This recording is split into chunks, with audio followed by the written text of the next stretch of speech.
listeners. This is Gerard Robinson from beautiful Charlottesville, Virginia. Welcome to another exciting episode of The Learning Curve. I am joined today not by my usual partner, Kara, who's doing some great things, but I'm joined by someone who I will call a member of the Reform family. Her name is Daiana Lambrecht, and I'd like to welcome you because you work at Rocketship. I know several of the people who helped get that off the ground, but thank you for joining me as a co-host. Well, thank you. It's a pleasure being here and pleasure to do this with you, Gerard. I'm really excited to be in this space. This is the first time we have a chance to tag team. So tell the listeners a little bit about yourself and all those good things.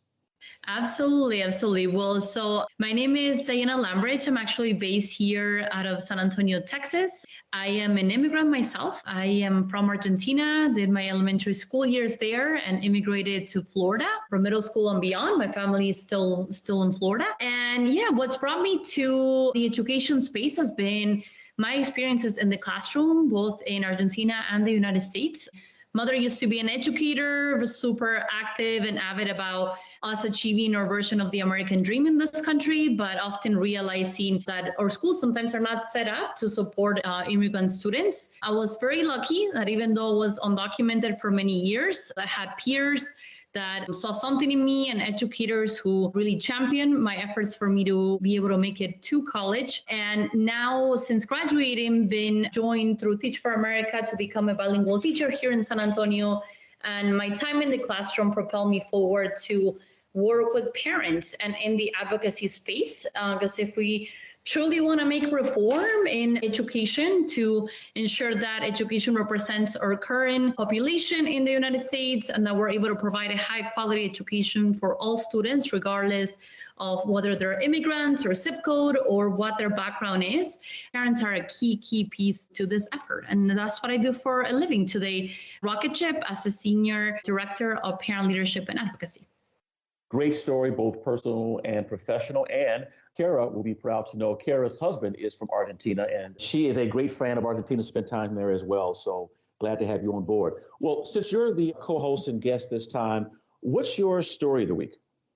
So my story is an article that came up on the New York Times, was actually posted yesterday.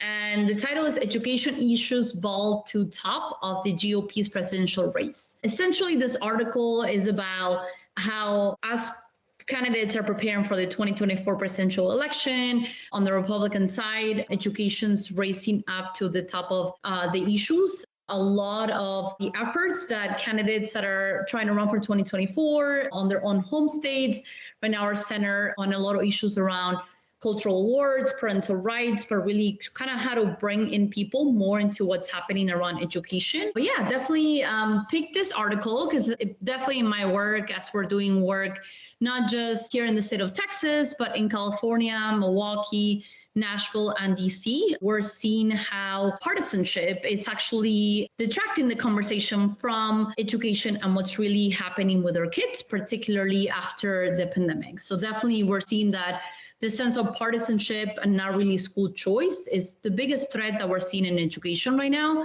And I really want to emphasize how it's affecting communities of color.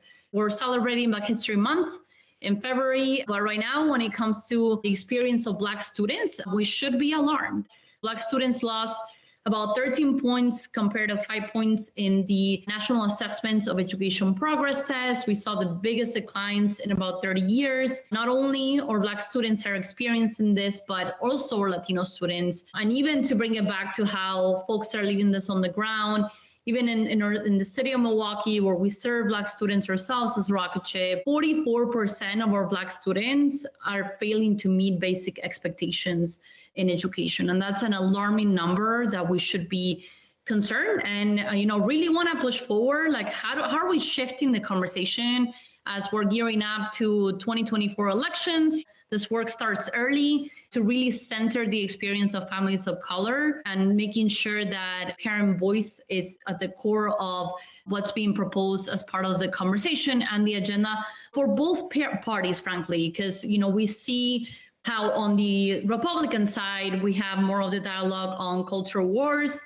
On the Democratic side, we have a dialogue that's really centered on adult well-being and less conversations around post-pandemic academic success. And, we should be thinking about how we're shifting that conversation in this coming months and how we're involving parents of colors who are choosing school choice in growing rates. We're seeing even like enrollment increases, and majority of the kids that we're serving are students of color because families know that we are providing something different and better. But I wish this will be more of a conversation that we're having more frankly as a nation as we're gearing up to elections.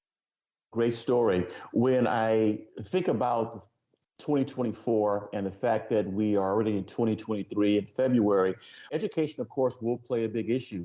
Only a few months ago, we had, over 30 gubernatorial elections. A number of governors made education her or his platform. I think it will be important in 2024. I think where I have maybe one different opinion in terms of the author of the article is I don't think the right is solely the one involved in culture wars. I think the left is involved in culture wars. In fact, when Trump won the election, charter school and voucher school advocates, who for the most part chose to be friendly, work together. Once he won, you found many on the left and many in the charter school movement came after those who were for ESAs, tax credits, and vouchers in ways that we had not before. So there's a culture war, but it's definitely a bipartisan one.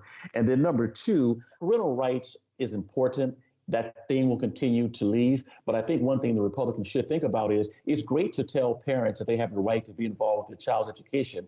But let's also talk about parental accountability. That's right. We need to make sure that parents are doing what they can to get their children to school. If they can, to support them at home with supplemental work, online, paid for, or otherwise. If they're working and can't do it, try to find a network of people who can happen, because I'm all about choice, but also parent accountability. But I also believe that we have to also talk about the important role that teachers play in this process. So there's a way of actually finding some common ground between parental rights and the role of teachers. And frankly, I'm not looking for any presidential candidate to shape how I think about the subject. It's frankly people like me and you who are doing the work either on the ground through policy or research or through shows like The Learning Curve. So thank you so much for sharing that article with our listeners. My article is closer to home. This is from Williamsburg, Virginia, a very historical place in our country. So as you mentioned, this is Black History Month. Black History Month grew out of Black History Day, which was started by Dr. Carter G. Woodson, he in fact has roots here in Virginia as well. He is the second African-American to earn a doctorate from Harvard, the first person being W.E.B. Du Bois. So this is from Williamsburg, but more particularly the College of William and Mary. So in 2001, in fact, this month, Colonial Williamsburg and William and Mary announced that they had identified a small white building that was tucked away on the campus. And after they did some excavation work, they found out that the structure actually once housed the Williamsburg Bray School. Now, the discovery was important because it was an interesting combination of building, so a story about architecture, goes back to the 18th century, so we've got architectural history, and who was in the school. So they identified that the Williamsburg Bray School was one of the earliest institutions in North America dedicated to the education of Black students. The school began in 1760. It was a 17 by 33-foot tenement building, and it was on the corner of Prince George and North Broadway Street. Today, it's a college dormitory. And so when they started doing more work, they identified that the school operated for approximately 14 years, and they had between 300 and 400 students between the ages of 3 to 10, and they were taught by a school teacher, a soul school teacher named Ann Wagner. So Colonial Williamsburg and William and Mary said, we're going to actually take the building, give it a new home. But we want to spend time making sure that the people of Virginia and really the country understand the importance of the school. Now, one person who really has a strong link to this issue is a Janice Kennedy. And while she is important to this conversation, is because not only is she a lifelong resident of the Williamsburg area, she also, her son, Adam Kennedy, they also work for the foundation. They're actually descendants. They're one of the 86 descendants who have family ties to the enslaved Africans who at one point were children at the school. And she said, quote, when most people think of African Americans in the 18th century, they usually think of slavery, she said. But the institution of slavery was something that was forced on my ancestors. It didn't say anything about who they were and how they were valued. The history of the Bray School and the stories of the children who were students there is a window into their lives beyond slavery. It's a window into their hearts, into their minds. this is an opportunity to connect with their strength of resistance, resilience, endurance, and humility. So next week, College of William & Mary and Colonial Williamsburg will have a celebration. Leadership from the university, but also from the community will be there to celebrate not only the finding, but the story that in 1760, enslaved Africans were involved in education.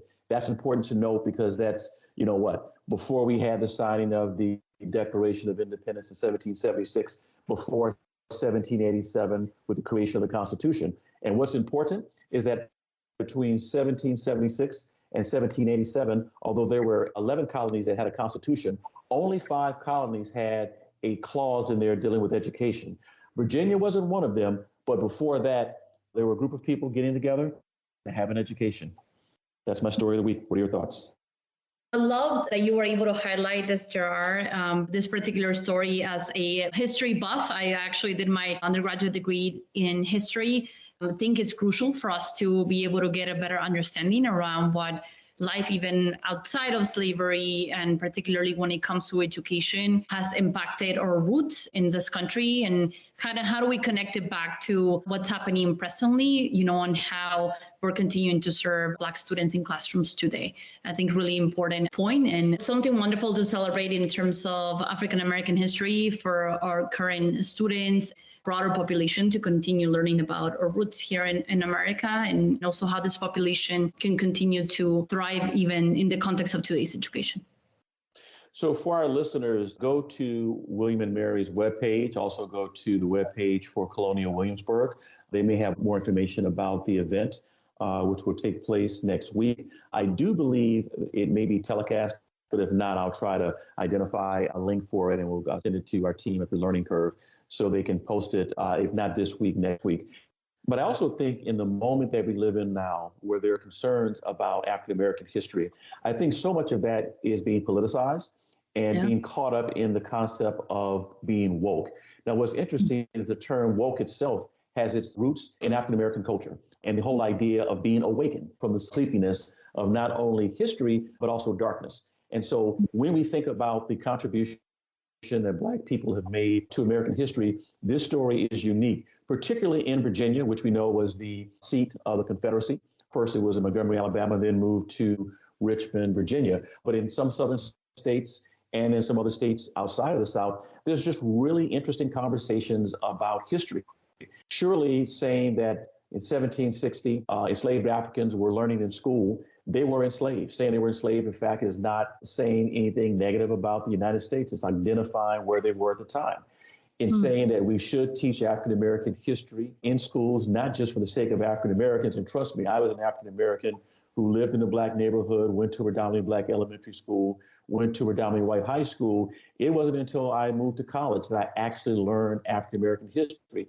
It just didn't benefit me, but it also benefited my white, Hispanic, Native American, Asian, and biracial or bicultural families who were there as well. So as we celebrate African American History Month, let's also dig deeper and look at what it meant to be educated in a time period where even propertyless white men had no right to vote, where white women, unless you were elite, you weren't in school either. So this is a time for us to celebrate. And I think if we're going to talk about African American history, we should use this month to elevate, but also to call out what I would call some of the political silliness as it relates to the role of African American history in American thought.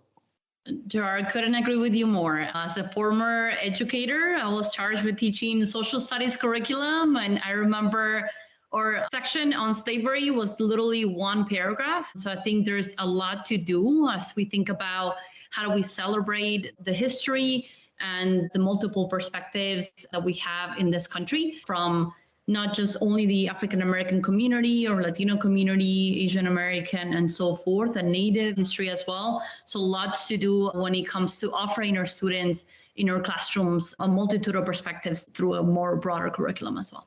Thank you so much for that conversation. Well, to continue the conversation about what American history looks like, we're going to have Dr. Deborah Plant join us next.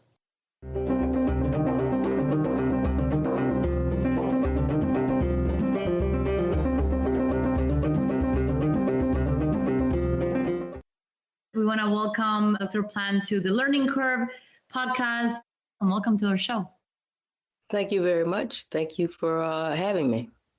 Dr. Deborah Plant, she's the editor of the New York Times bestseller, Barracoon, The Story of the Last Black Cargo by Zora Neale Hurston. Dr. Plant is also an editor of The Inside Light, the new critical essays on Zora Neale Hurston's, and the author of Zora Neale Hurston's A Biography of the Spirit. And every tub must sit on its own bottom, the philosophy and politics of Zora Neale Hurston. She was instrumental in founding the University of South Florida's Department of Africana Studies and in the development of its graduate program.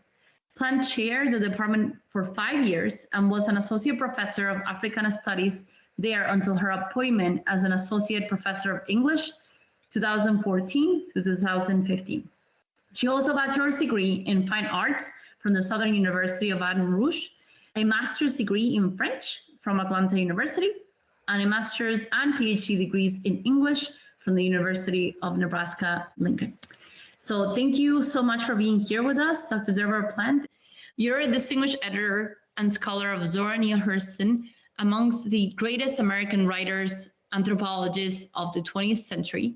Before we talk about her book, Barracoon, would you share with our listeners what the general public, educators, and students should know and better appreciate about Hurston's and her remarkable life and writings?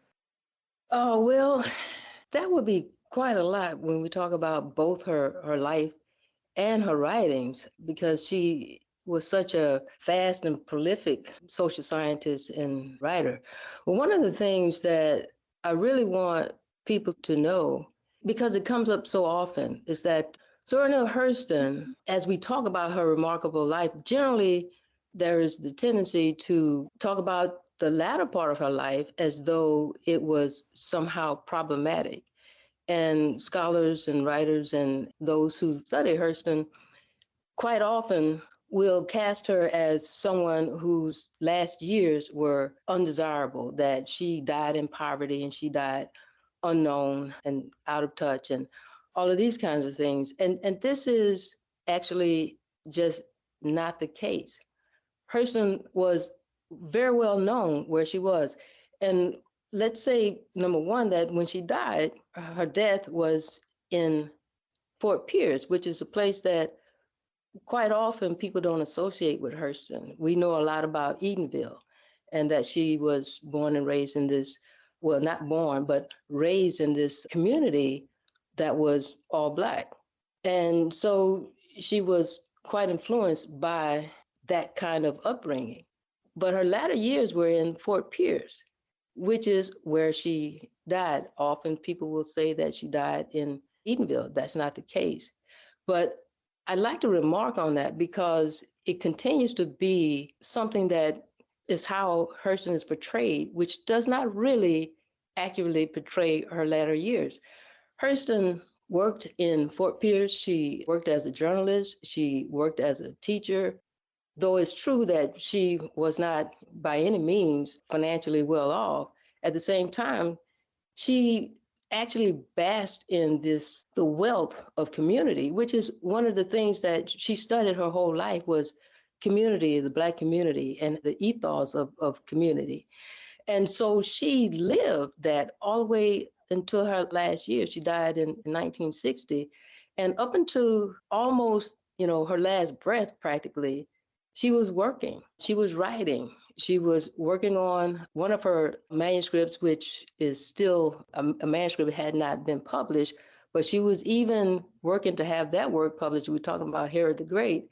And she worked on that until she had the stroke that had her be in the nursing home.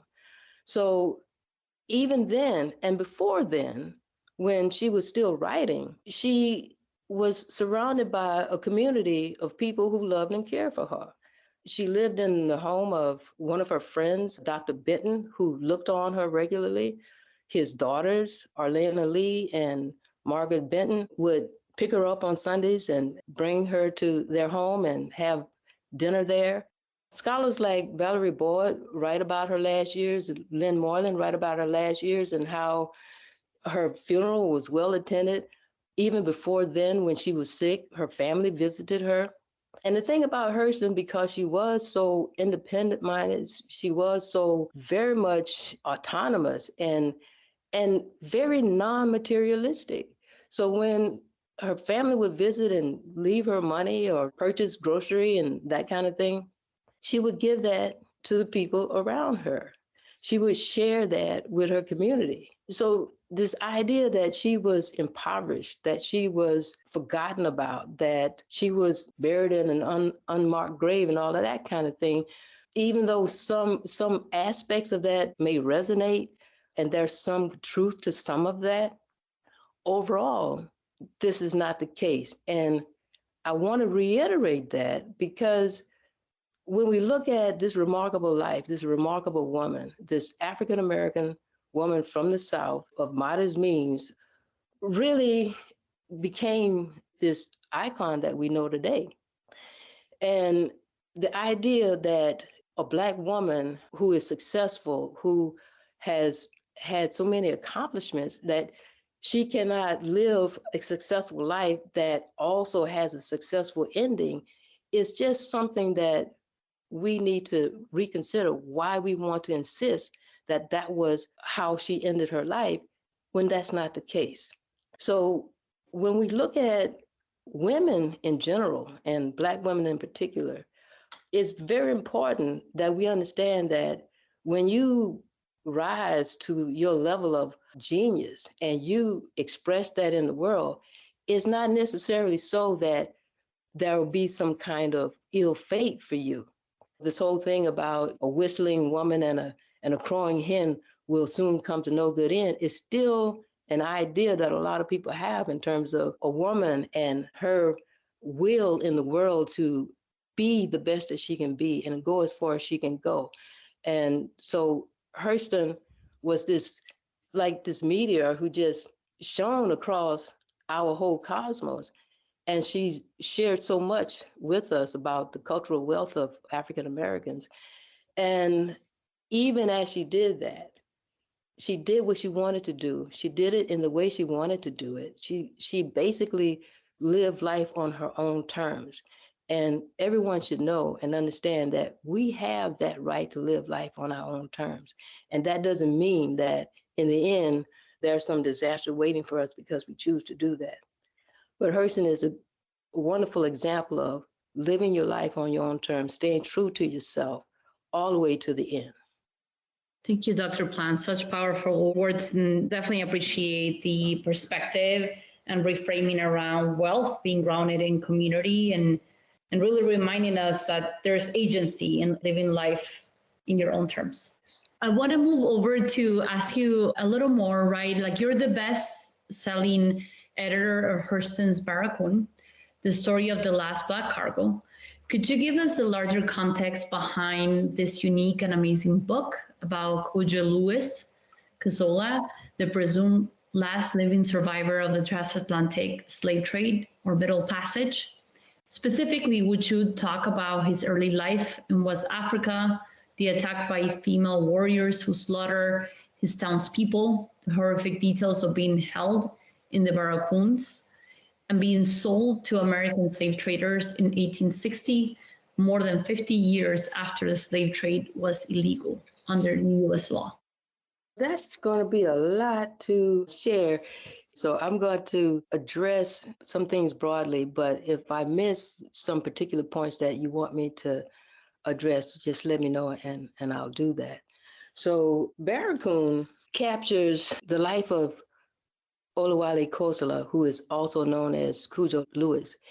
And Zora Neale Hurston travels down south to Alabama to collect this story. She collects this story on behalf of Dr. Carter G. Woodson. And Carter G. Woodson, who is the renowned father of Black history, who initiated Black History Week that has become the whole month of February being celebrated as Black History. He is the source of that, the beginning of that. And he was aware of Oluale Kossola, and also known as Cudjo Lewis. And he asked Hurston, as she was out doing her work, her collecting expedition in the South, that asked her to also collect that story from Kossola. So she goes to Africatown and she has a series of interviews with him. And so she captures in those interviews his life from Bante, West Africa, which is where he was born. And the way she presents it to us, she gives us this whole history of his capture in Bante, West Africa, by those of the Dahomey army. And amongst those in that army were these Dahomean women called Amazons. And though they were the ones initially that Kossola talks about when they raided his town right before daylight. And it was the habit, so to speak, it was in the strategic and political kind of maneuvering of King Gele, who was the son of King Gizo of Dahomey, to raid those towns that would not accommodate whatever were his demands. And the king of Mbante would not accommodate King Gele. And because of this, there was this raid. And during this raid, the entire town was vanquished. And those who survived that, like Kossola, were basically marched to Abomey, the capital in Dahomey, and then forced into enslavement. They were initially kept in what you call these barracoons that were built along the coastline of West Africa, particularly in Kossola's case, right at the port of Ouidah, right at the Bight of Benin. And this is where the Clotilda, which is piloted by William Foster, intervenes here and purchases those that he negotiates for when he deals with the representatives of the King of Dahomey. This is a very important aspect of the narrative, because when we look at the narratives of people of African descent in America, there are none that really give us a first-person perspective on what happened prior to enslavement in America.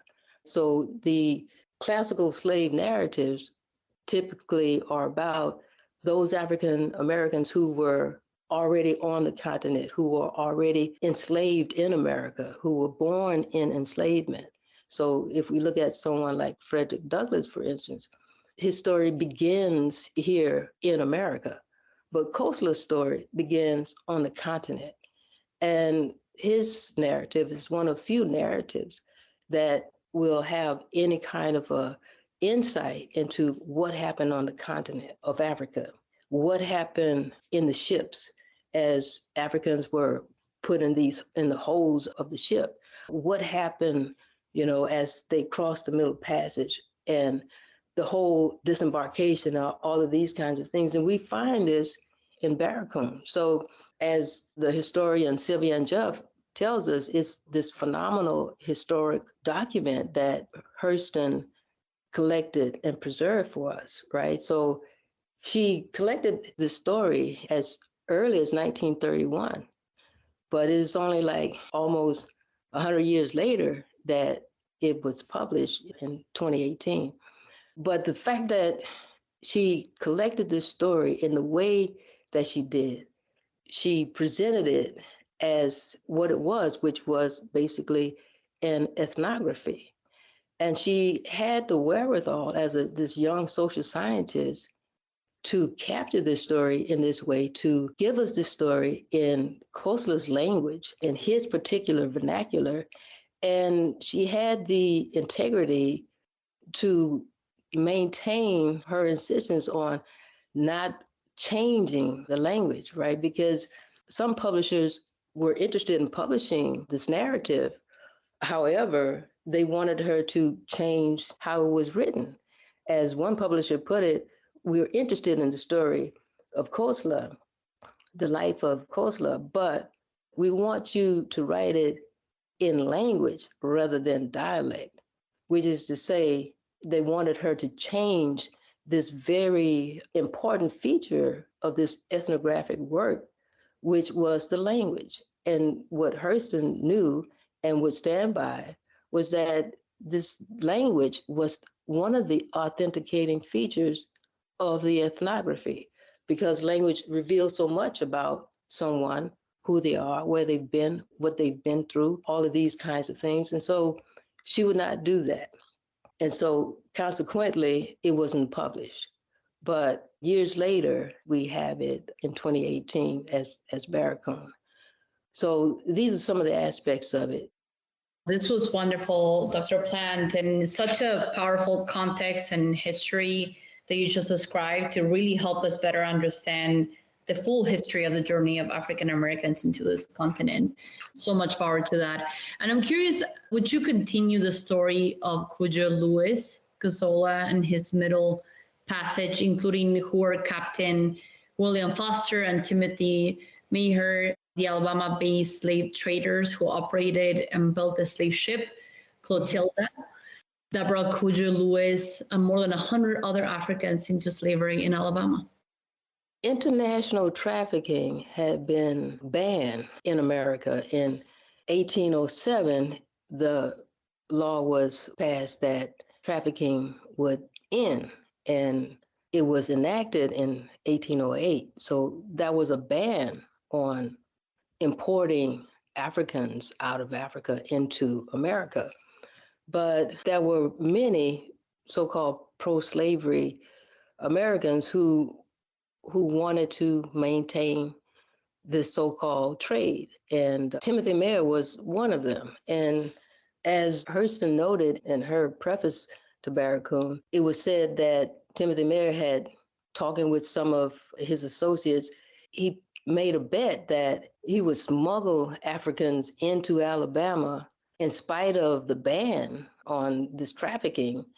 And he would do it in less than 2 years, and he would not hang for it, because hanging was supposed to be the punishment for basically an act of piracy, because since it was no longer, trafficking was no longer quote unquote legal, anyone who was engaged in that would be considered a pirate and committing acts of piracy, and the punishment for that was hanging.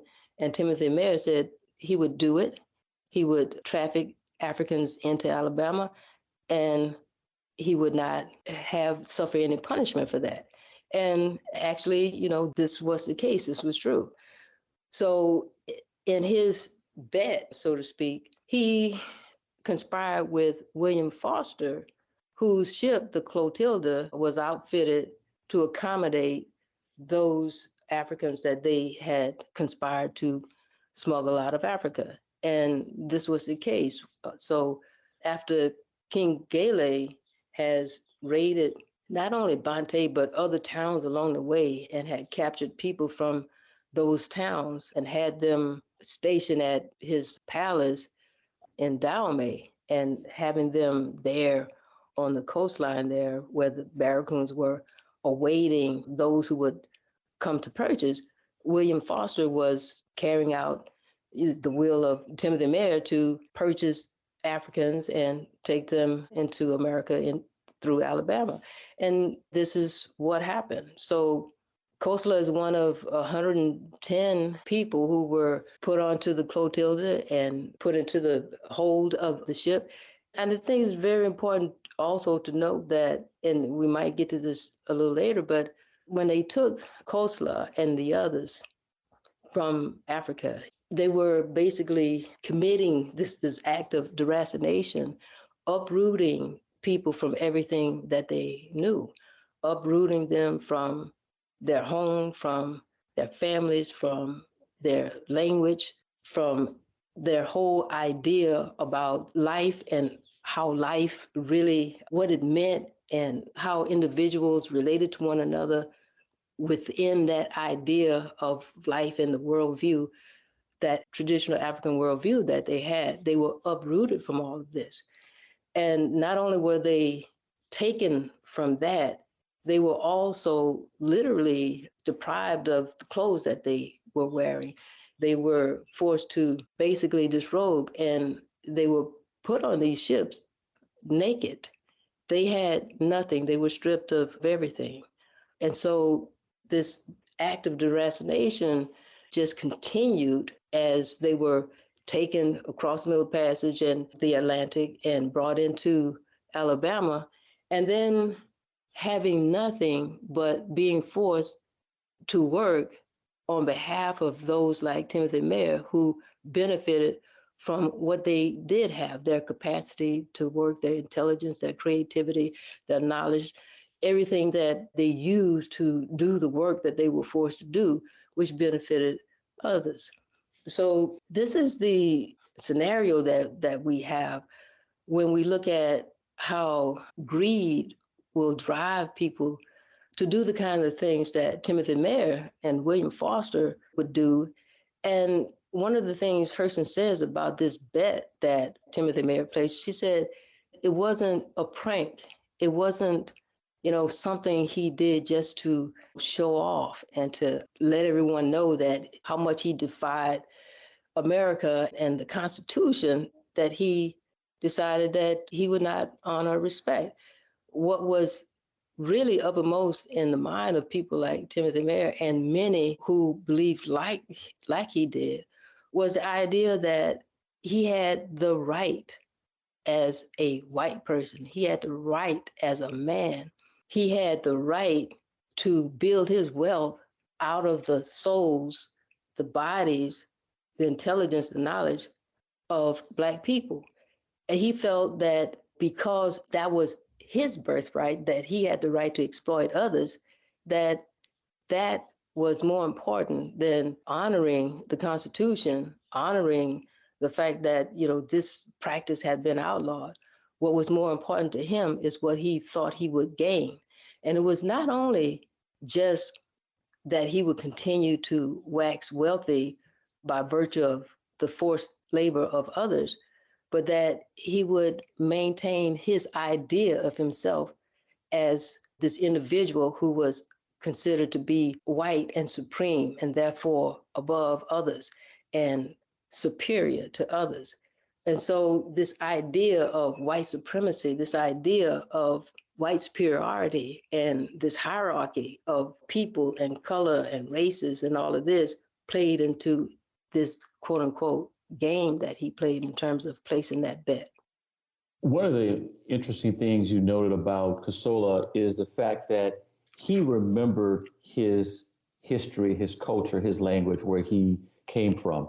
And so when he arrives in Alabama, he goes through all the treachery that you discussed. And then in 1865, after the Civil War ends and 13th Amendment abolishes slavery, he's there along with some of the others. And they settle in a site that becomes known as Africatown. It's a self-contained, independent community. It's not something we learn about in K-12 schools or even college unless you study African-American or African history.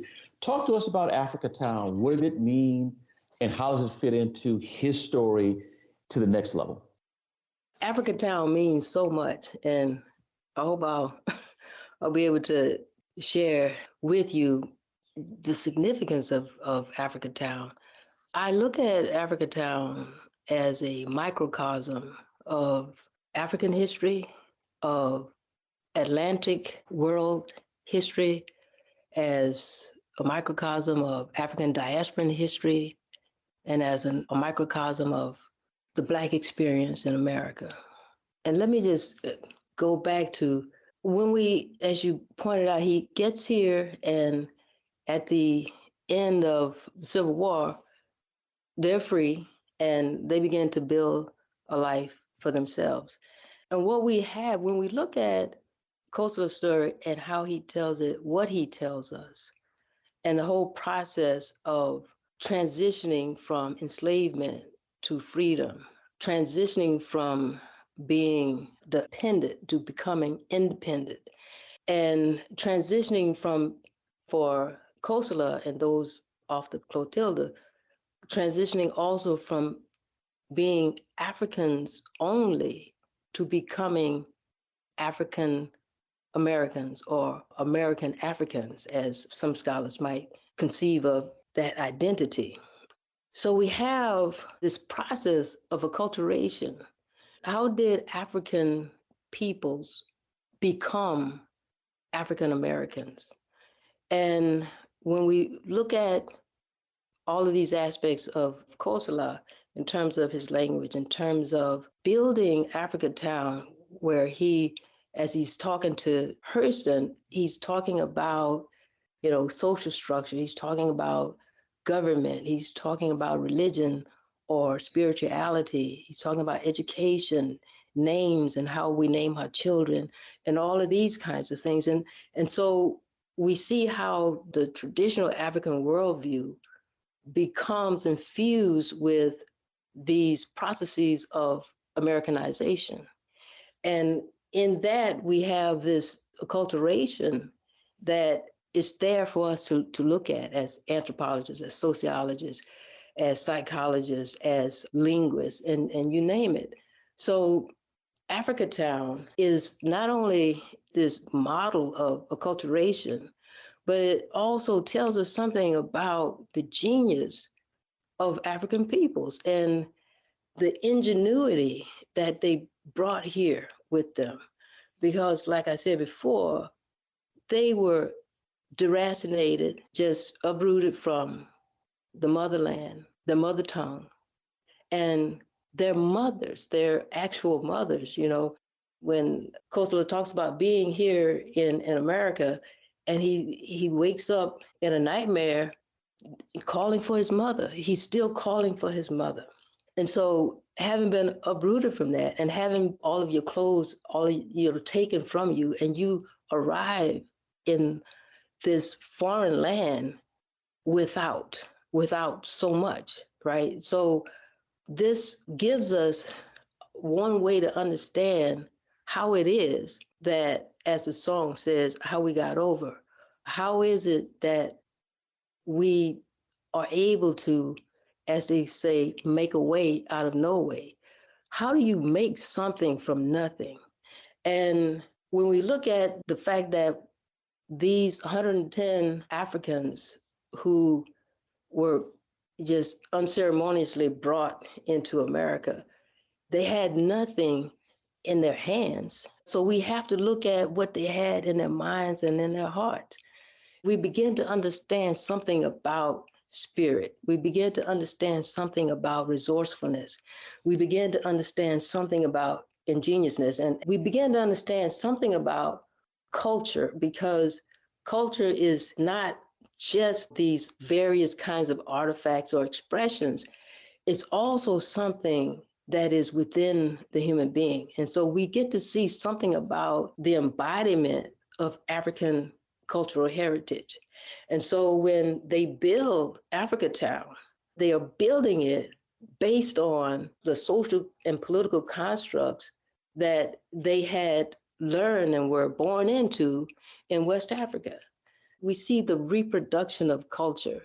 And so we see what scholars call cultural retentions, and how that served us in America, people who basically not only had everything taken from us, but we had very little given to us. Absolutely. Here's the last question. As we're in Black History Month, and as we're talking about the state of Alabama, naturally we'll think of Dr. King, his wife, the Montgomery boycott. You just added a whole new thing for us to think about, not only Africa Town, but the story of Kossola and those who were with him. But of course, this is tough to happen without Zora Neale Hurston, who, by the way, I'm a Howard University graduate, and Zora Neale Hurston is one of the co-founders of the Hilltop newspaper at Howard. And also, it's always good to have HBCU sister on, given your Southern and Atlanta University degrees. When teachers and educators are thinking about this month, Zora Neale Hurston surely should be someone we think about. We don't know a lot about her. Maybe if you read the Harlem Renaissance, there's something there, you'll get her. But she was much more ubiquitous as a person. What are maybe one big takeaway that teachers and educators should think about for her as someone to teach, not only this month, particularly this month, but afterwards as well? One of the things that we are newly understanding about Zora Neale Hurston is that she was not only an outstanding writer, novelist, but also an outstanding social scientist.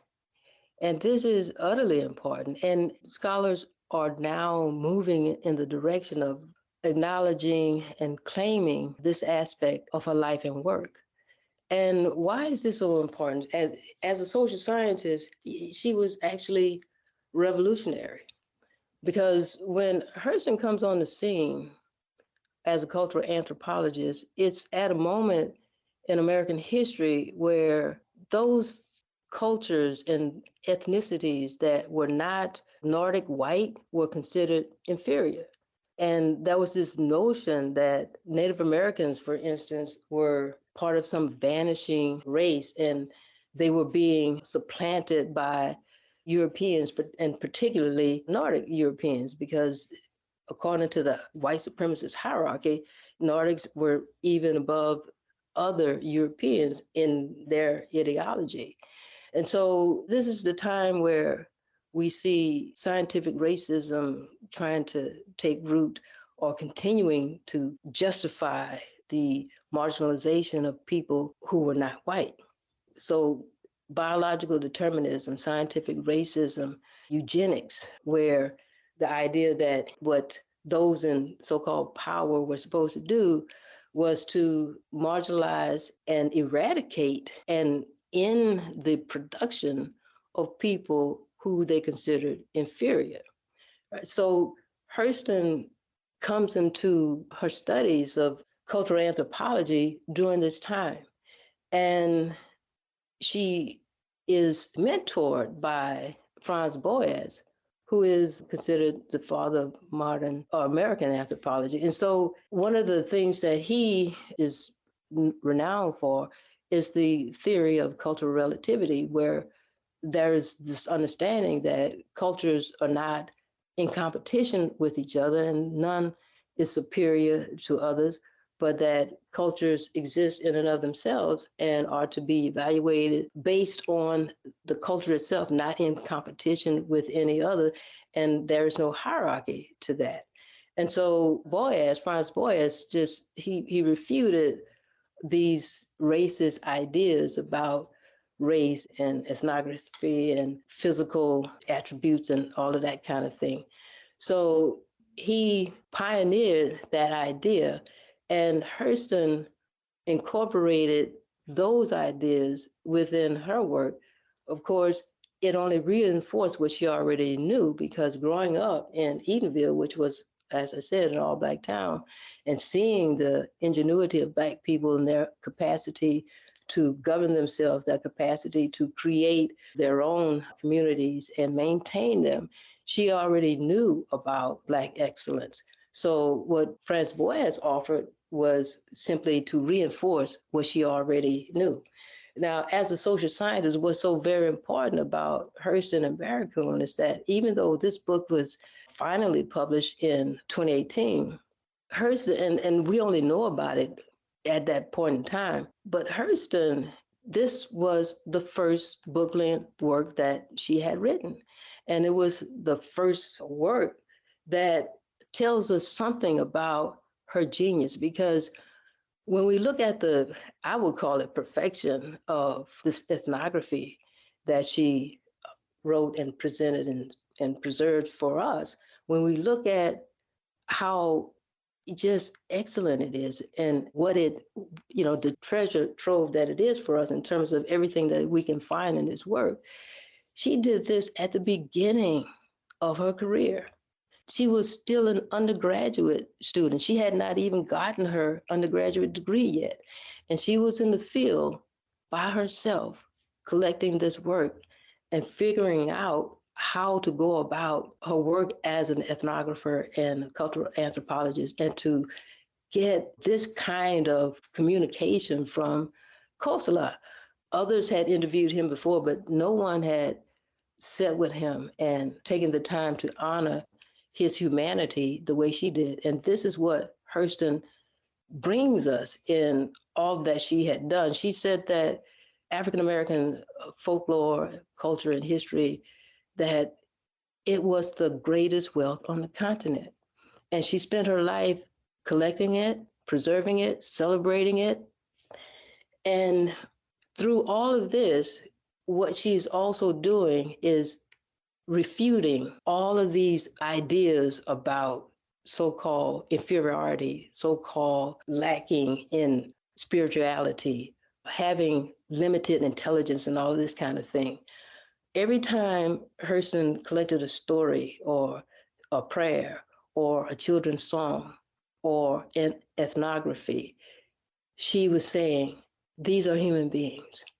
These are intelligent individuals. These are people who are endowed with the same divine spirit that everyone else is. And so she captures our humanity, so to speak. And she invites everyone to share in this and to understand this and to understand that these ideas about being subhuman, these ideas about being inferior, these ideas about being somehow lesser than, that this, comes from this very, what I call, I'll call it what it is, racist and white supremacist idea that really doesn't speak the truth about humankind and human beings.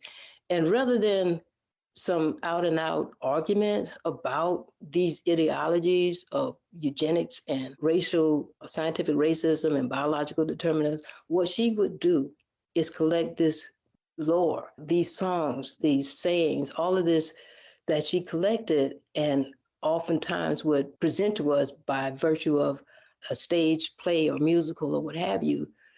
She was always showing us what she called that which the Black soul lived by, and thereby just really having us understand something about humanity, something about being these expressions of divinity. And we get this so deeply in Barracoon, where Kossola just, he shows us his heart. He shows us his compassion. He shows us that in spite of the trauma experience, that he maintained his humanity. And Hurston captured that for us. When you mentioned Boaz, also reminded me of Dr. Monica Cobb, who had relations with Boaz, but also helped to fight scientific racism. And you're right, her belief in folklore, in storytelling as a way of communicating history and culture is important. We want to end by giving you an opportunity to read a passage from the book, one that you think is worthy of us to hear. After you finish, we'll conclude. Well, okay.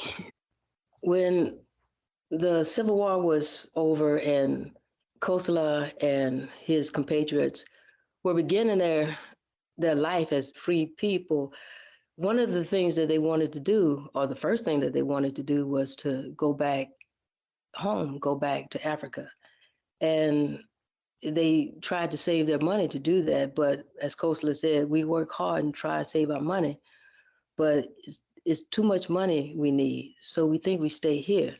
So when they decided that they would stay here, they had Kossola to approach Timothy Meyer to ask whether or not he would grant them some land, because they had been taken from what they did have, and they had worked but had nothing because, their work benefited others. So Kossola approached him. He approached Timothy Meyer. He says, well, if you give Cudjo all the mobile, that railroad and all the banks, Cudjo don't want it because it ain't home, Captain Tim. You brought us from our country where we had land. You made us slave. Now they make us free, but we ain't got no country and we ain't got no land. Why don't you give us piece of this land so we can build ourselves a home? And of course, well, maybe not of course, but this only infuriated Timothy Meyer. And they weren't granted any land, but they were able to buy land.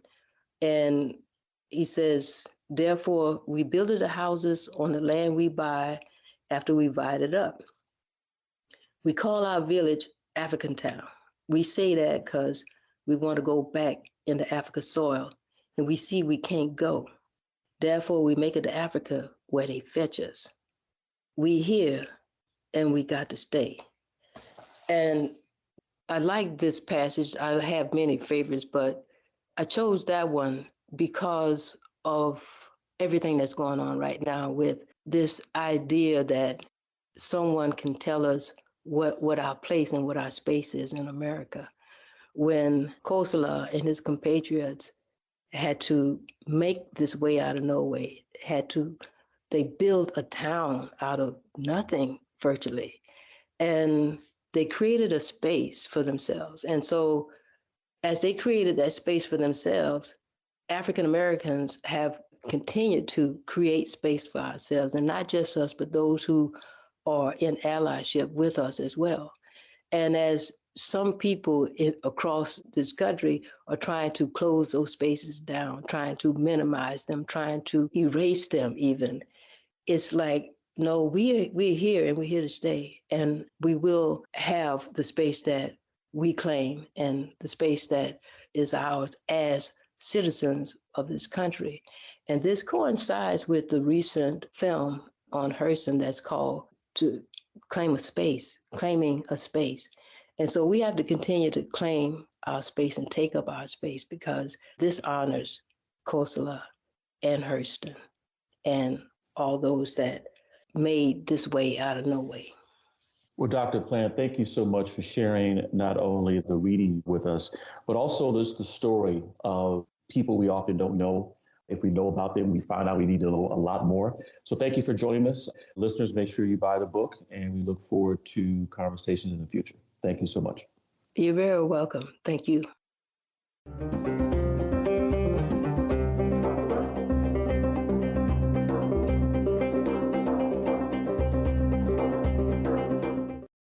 All right, for Tweet of the Week, we have Amanda Gorban. She tweeted, "I'm so thrilled to have been nominated by NAACP for the category of Outstanding Guest Performance. If you've enjoyed it, my visit to Testament Street, you can vote." And she includes some links to be able to vote. So highly encourage you all to check her out. Well, Daiana, thank you so much for joining me. This was a really good conversation. Hopefully we can have you back in the future when Kara isn't able to join us, or if I'm not able to join, you two can join together and have conversations about Argentina. So thank you so much. Listeners, make sure you join us next week. We're going to have another great guest. This guest is Gerard. He's a public intellectual and author of the much acclaimed book, India Unbound, and the trilogy on the classical Indian idea of life's goals called The Difficulty of Being Good. Until then, listeners, have a great week. Take care, Daiana.